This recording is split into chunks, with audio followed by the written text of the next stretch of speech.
For decades, Oprah Winfrey was seen as untouchable, the woman who could make or break anyone with a single conversation. But now, her name is being pulled into conversations she cannot control.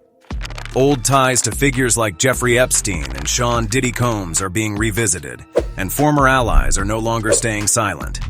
One by one, people are stepping forward, and the story they are telling is raising serious eyebrows. Stay tuned, because the names on this list will shock you. The cracks behind the crown. And there's two parts to Oprah Winfrey that I haven't really spoken about publicly.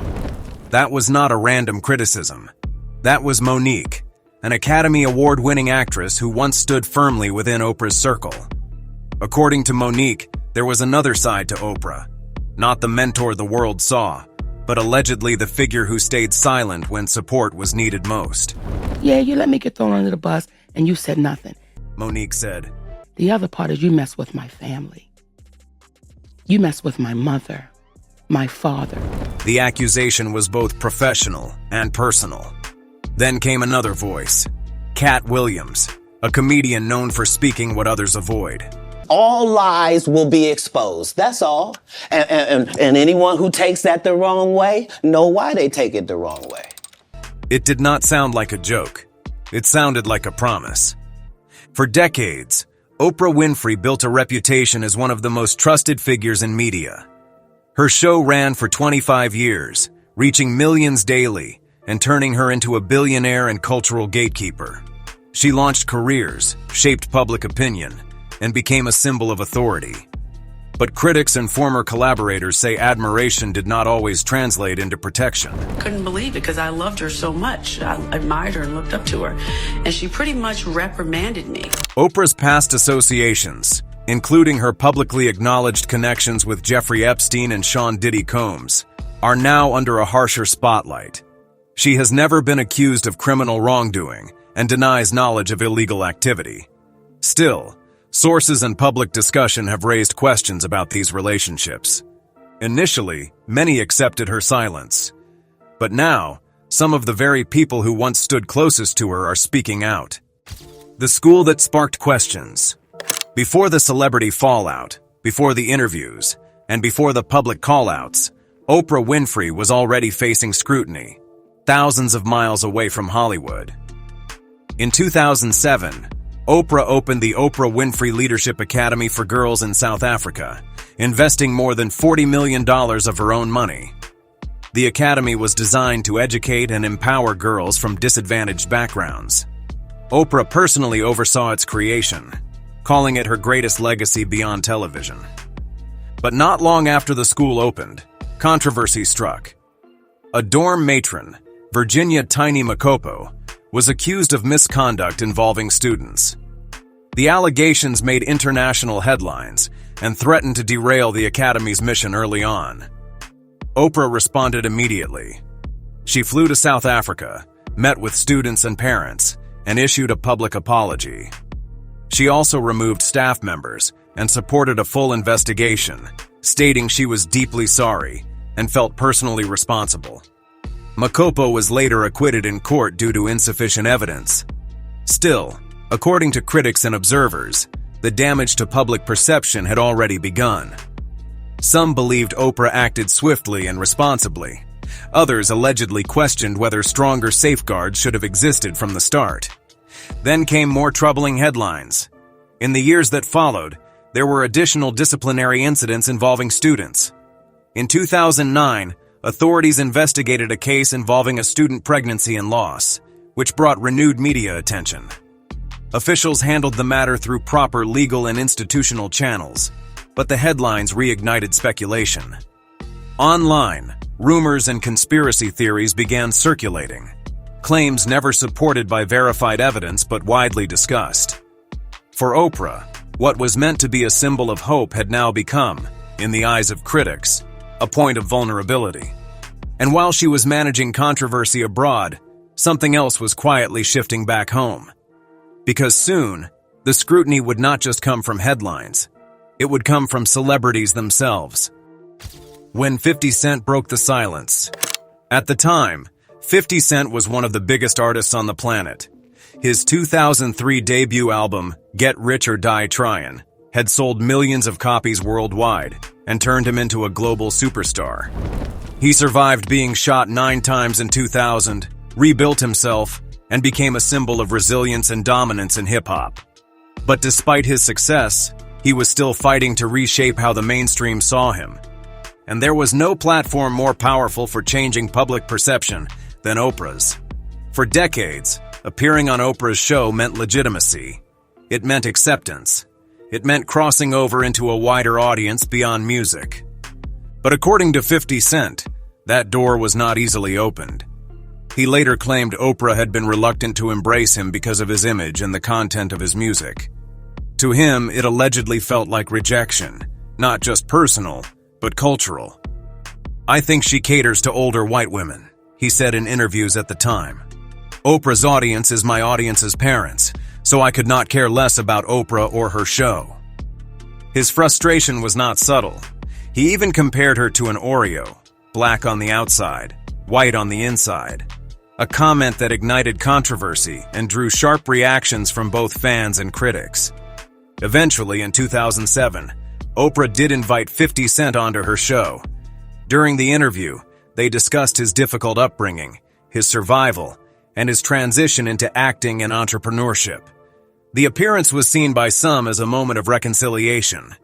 But according to observers and critics, the tension never fully disappeared. Because by then, something had changed. 50 Cent had done what few celebrities were willing to do at the time. He openly challenged Oprah's influence. And whether intentional or not, it opened the door for others to do the same. One voice became two. Two became three. And soon, a growing number of black celebrities would begin stepping forward, each with their own story, each with their own perspective, and each adding another layer to the conversation surrounding Oprah Winfrey's legacy. When the gates close, celebrity pushback. Not everyone who stepped into Oprah Winfrey's orbit left feeling supported. Ludacris openly expressed frustration after appearing on her show to promote Crash. According to him, Oprah praised his acting but criticized his music, making it seem like he had no response, even though he had tried to explain himself. "Her comments were in there, but mine were not," he said. "So it just looked like I kind of took it, like I was just quiet." Then came Monique, whose story added even more fire to the narrative. Their history goes back to the 2009 movie Precious, produced by Oprah and Tyler Perry. Monique claimed she was only paid $50,000 and had not signed any contracts requiring global press appearances. After the film's release, she said, Oprah and Tyler expected her to travel internationally and pay her own way. It was a financial and professional strain that left Monique feeling sidelined. Only 50 Cent publicly stood with her, understanding firsthand the consequences of being blackballed by Oprah. He posted on Instagram, urging fans to make it happen and reclaim Monique's platform. He even attended her Super Bowl weekend stand-up show, calling it mesmerizing and insisting the world needed to see her talent. 50 Cent later demanded public apologies from both Oprah and Tyler Perry, signaling that the industry's silence would no longer protect those in power. According to sources, Monique's career had been significantly affected, and fans rallied behind the call for accountability. The story highlighted a growing pattern: celebrities challenging Oprah's influence, refusing to be silenced, and reshaping the conversation around her legacy. Hollywood pressure and the price of fame. The fallout between Oprah Winfrey and Monique didn't just stay in the boardroom. It became intensely personal. Behind the scenes of Monique's career struggles lay conflicts that were as much about family as they were about professional respect. The tension escalated around the 2009 film Precious, produced by Oprah and Tyler Perry, which brought Monique an Academy Award.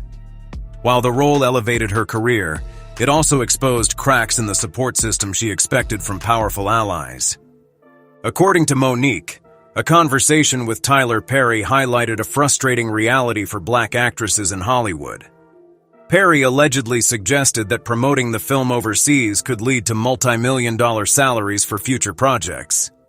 Monique pushed back, pointing out the racial and systemic barriers in the industry. I'm a black woman. Where do they pay those type of salaries, brother? She reportedly asked. She refused to work for free, making it clear that her time and talent had value, an assertion that underscores larger conversations about equity and exploitation in Hollywood. Only weeks after these negotiations, the story took a personal turn that crossed into raw territory. Oprah allegedly extended an invitation to Monique's brother to appear on her platform. Monique had previously accused him of sexually assaulting her when she was 11, a claim that shaped years of trauma and estrangement from her family. Not only that, but her extended family had initially sided with her brother, leaving Monique isolated. When asked if she would participate, Oprah reportedly deferred to Monique. She refused to appear but allowed her brother the platform, saying that if he wanted to change, she would not stop him. Family, betrayal, and public reckoning. The confrontation was emotionally raw. Her brother admitted on camera to first acknowledge what I've been in denial for 37 years. And that is, I did assault and inappropriately touch my sister in manners that were not comfortable for her. And for that, I apologize. For many viewers, this moment might have seemed like closure, but for Monique, it underscored the personal cost of navigating fame under a network of power that sometimes prioritized optics over empathy. Monique described Oprah's handling of the situation as a form of betrayal. Yeah, you let me get thrown under the bus and you said nothing. The other part is you mess with my family. You mess with my mother, my father. The frustration was not only about what was said or left unsaid, but about the power dynamics at play. Oprah allegedly never communicated clearly about involving her parents, a critical oversight considering her complicated relationship with them. I know who they are. I know my mother's greed. I know my father's greed. And you did not say that you were going to have my parents. Monique recounted. Conversations about family history, trauma, and unresolved tensions surfaced, with Oprah reportedly making comments about her mother and father that Monique refused to repeat. These were deeply personal wounds intersecting with professional frustration, a stark reminder that, in Hollywood, the line between career and personal life can be perilously thin. Through this turmoil, Monique's story became part of a larger narrative, a pattern of celebrity experiences where powerful figures allegedly controlled not just careers, but personal circumstances. According to sources, many in Hollywood quietly acknowledge the delicate balance of influence, image, and personal loyalty that came with working with media titans like Oprah. The fallout from these interactions revealed the human cost behind public success, and Monique's candid revelations brought those costs into the spotlight, challenging the polished narratives often presented to the world. When power meets pressure. Even after Monique's revelations, the domino effect continued. Dave Chappelle found himself in a precarious position after rejecting a $50 million deal with Comedy Central, a deal that would have seemed like a dream contract for most performers.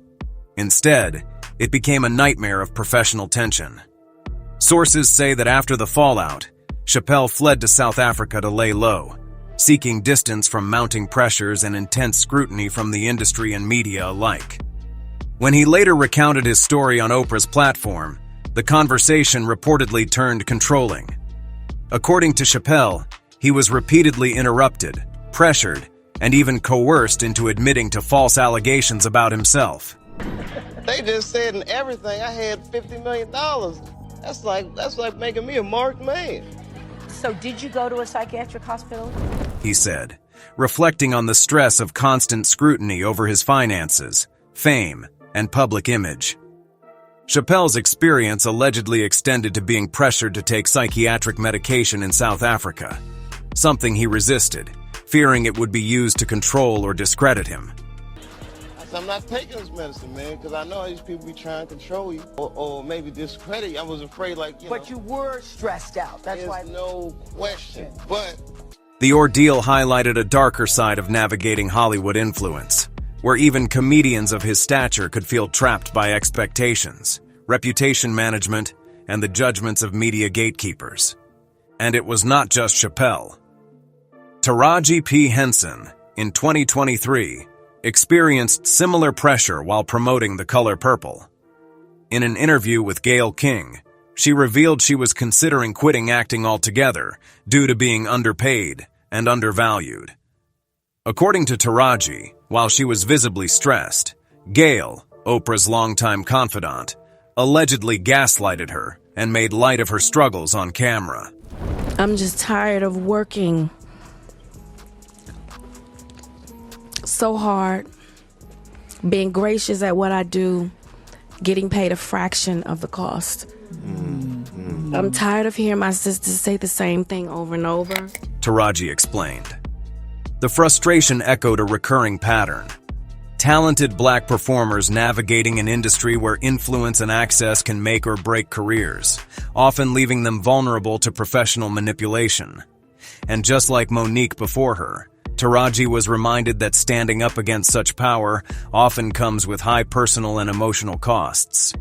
To be able to make out with Oprah, to have love scenes with her and those tiggo bitties. I mean, she's such a lovely, voluptuous woman, so being able to... Hollywood heat, rejections, rumors, and revelations. And that is not all, y'all. The web of controversy surrounding Oprah Winfrey stretches far beyond the stories of Monique, Chappelle, and Taraji. According to sources, Terrence Howard reportedly ran into tension with Oprah after allegedly turning her down off camera. This was during the 2013 release of The Butler, a film in which the two played romantic interests. Behind the scenes, rumors swirled that Oprah, known for her influence in Hollywood, did not take rejection lightly. Sources say that during press appearances, Terrence openly discussed the intimate nature of their on-screen scenes. Katt Williams speaks out. One thing about Katt Williams is that he does not speak lightly. He does not throw accusations into the air without evidence. Over the years, Katt has built a reputation for being brutally honest, but only when he has proof. And from everything we know about Oprah Winfrey now, it is safe to say that Katt's words are grounded in fact, or at least based on first-hand accounts from people in the industry. During a heated interview with Shannon Sharpe in 2024, Katt leveled serious accusations, framing Oprah as a gatekeeper in Hollywood, someone who allegedly uses her immense power to influence careers, often ending them when individuals fail to align with her vision or challenge her authority. He stated that she, alongside other influential figures like Tyler Perry and Steve Harvey, allegedly employs strategic moves in the industry to silence dissenting voices or control narratives. When our people call out for help, we gotta understand. You know what I mean? Yeah, like we put too much pressure on Tyler Perry. You know what I mean? He ain't put nobody on. The people that been in his productions, they not famous. All of them can walk through the mall without security. Katt declared, highlighting the imbalance of influence in Hollywood. The power dynamics of Hollywood. Katt's claims shed light on a side of the entertainment industry often hidden from the public. Oprah's influence has long been intertwined with the success of actors, musicians, and comedians. Her platform could catapult someone to stardom overnight, or, allegedly, restrict them from reaching it at all. Examples abound. Monique's Oscar-winning performance in Precious was overshadowed by disputes over compensation and promotional demands, while 50 Cent publicly criticized Oprah for keeping him off her show early in his career. Even Terrence Howard and Dave Chappelle's interactions with Oprah have been framed by sources as instances of tension and alleged gatekeeping. Katt's perspective resonates with other voices in the community, particularly those who have navigated the precarious line between collaboration and exploitation. These narratives reveal a pattern where influence and favoritism intertwine with power dynamics that can make or break careers. In Hollywood, access is everything, and according to Katt, the gates maintained by figures like Oprah, Tyler Perry, and Steve Harvey are more than symbolic. They represent real control over who rises and who is silenced. The accusations are not merely personal grievances. They echo broader systemic issues within the industry. Gatekeeping, favoritism, and unequal opportunities have long shaped who thrives in Hollywood. And Katt's comments underscore how these dynamics intersect with race, gender, and identity. He specifically points out that Black talent, LGBTQ+ creators, and others from marginalized groups often struggle to gain recognition, unless they align with the expectations of influential figures. The cultural and financial stakes are high. Careers, reputations, and livelihoods depend on navigating these complex networks. Public perception and accountability. Social media amplifies these concerns. Fans, critics, and insiders alike have voiced skepticism over Oprah's image of benevolence. One commenter wrote, "Oprah gives me strange vibes. She just gives off fake vibes." Another demanded accountability, stating, "Oprah needs to be held accountable for whatever she was involved in." These public reactions suggest a growing awareness that the narrative around Oprah may not be as straightforward as her decades-long media persona suggests. For decades, Oprah Winfrey has been celebrated as a beacon of success, philanthropy, and cultural authority. She built empires, launched careers, and wielded her influence with precision. Yet, according to critics like Katt Williams, Monique, and others who have spoken out, this power may come with a cost, a gatekeeping system that rewards loyalty while punishing those who challenge or reject her methods. The debate is intensifying. Each revelation, whether about Monique's underpaid press tours, Dave Chappelle's South Africa exile, or Terrence Howard's alleged tensions, contributes to a narrative in which influence, reputation, and control are inseparable. It is a story of contrasts. Oprah as the nurturing mentor on one hand, and the strategic gatekeeper on the other. For some, it's a cautionary tale about power in Hollywood. For others, it's an ongoing drama of accountability and influence. As the public watches, discussions continue to unfold. Katt Williams' assertion that all lies will be exposed suggests that the curtain may yet lift further, revealing more about how power operates behind the scenes. And with more voices stepping forward, the question lingers. How long can anyone, even a cultural icon like Oprah Winfrey, maintain her untouchable image when former collaborators and critics are increasingly willing to speak their truth? The stage is set. The gates are being questioned. And for Oprah Winfrey, the lights of scrutiny have never shone brighter. Do you think that the allegations against Oprah are valid? Share your thoughts in the comments below. Hit the like and subscribe buttons if you're new to the channel. Turn on the notification bell to be notified of our latest uploads.